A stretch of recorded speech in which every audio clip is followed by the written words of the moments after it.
You have seen him probably right here at the Icehouse. You've seen him at the Comedy Store. You might have seen him at your local weed dispensary. Please give it up for our first comedian. Let's hear it for the lovely and funny Mr. Jeremy Daniels.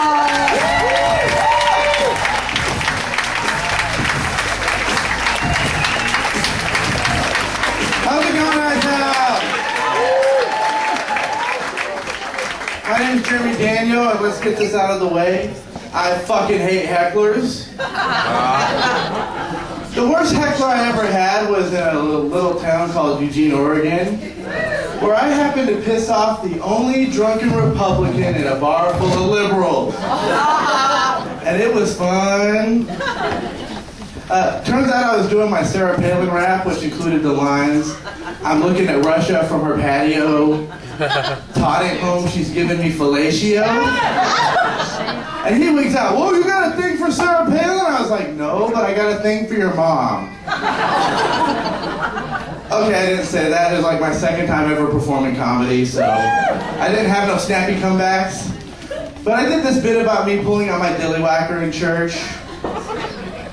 He forgot to hear the part about me being 2 when it happened. So he's wigging out, "You pull your dillywhacker out of church? You should go to jail for pulling out your dillywhacker in public." And it was at this moment I knew my next bit was going to piss him off. It was my impression of a televangelist pimping a church. And I'm going to go off into the part that pissed him off, and then I'm going to go straight to his reaction. "Brothers and sisters, I'd like to welcome you all to the church of I Want Your Money." What did you say?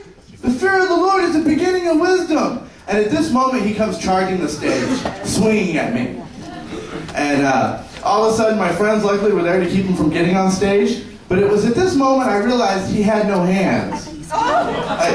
They're all kind of morphed up like this, and I don't normally make fun of people with disabilities, but he fucking started it.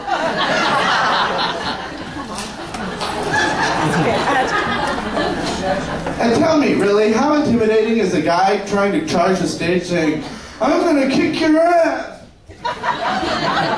What's he gonna do, flip me to death?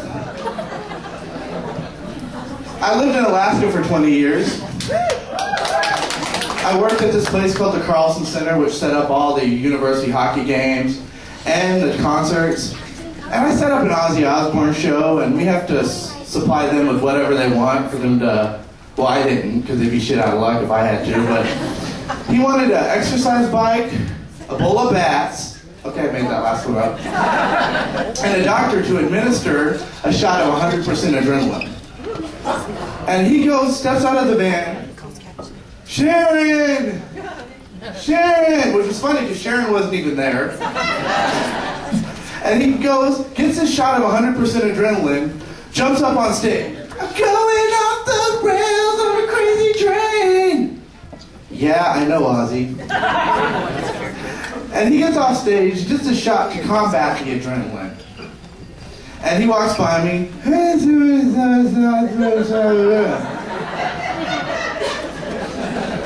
I thought he said, "Hey, Jeremy, it was nice to meet you," but as far as I know, he could have been like saying, "Fuck off." I set up a David Copperfield show. I had to sign a waiver saying that if I talked about it, that they would sue me. However, I got way stoned before work and showed up late, so I never signed. But I don't make enough money doing comedy, so if anyone wants any of David Copperfield's secrets, come see me after the show. Got himself for cheap. Then the UAF Nanook hockey team. I hate them. They're a good team, but if you like them, you obviously haven't walked into their locker room after a game. It's like sweaty nuts to the 10 power times 100 plus 99. And I suck at math, but it was bad. It was so bad that I tried to hang myself off the rafters. And it was at that moment my boss caught me masturbating. Hey, I was about to take myself out. I may as well get myself off one more time before I go. I'm a huge David Carradine fan. I'm just kidding. I've never seen Kung Fu. Thank you guys very much. I'm Jeremy Daniel. Please add me on Facebook.